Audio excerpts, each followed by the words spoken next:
and my husband were driving one night. I remember it well, as it was snowing heavily.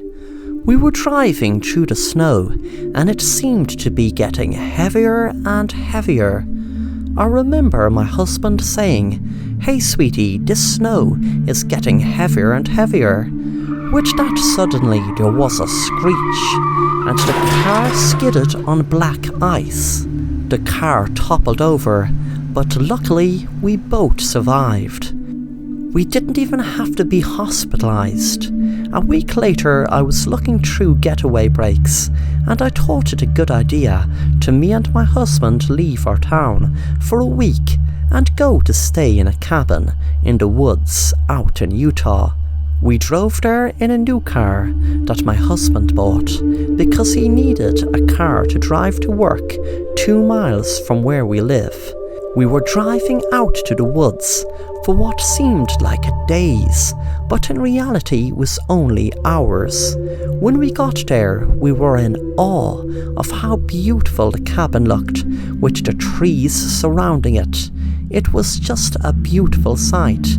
My husband stopped the car and turned off the engine. When we got out, he said, "Did you hear that?" I said, "No. What is it?"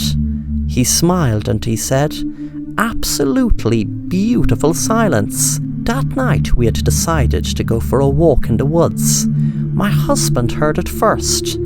There were footsteps behind us, but when we turned around, there was nothing. We walked on, then suddenly I heard it this time.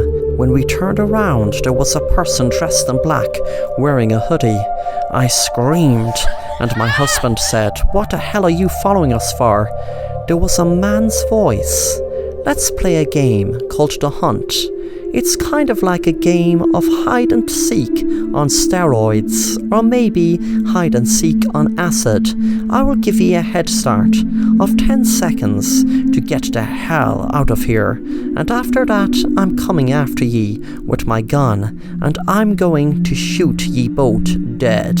We didn't bother ask any questions, and just ran and ran as fast as we could.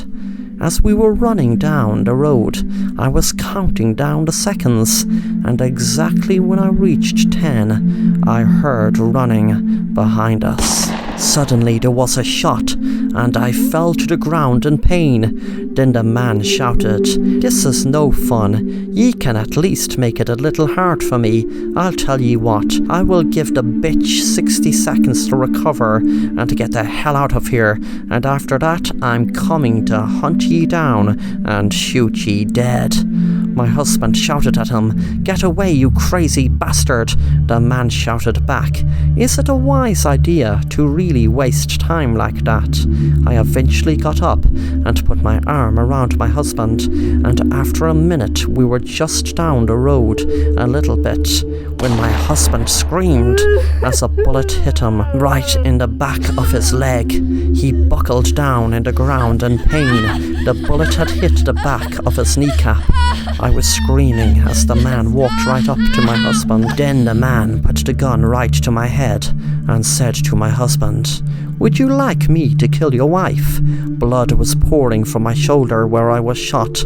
The man said to me, "You have something to tell your husband, don't you? Something about the crash." I said to my husband, "I was pregnant."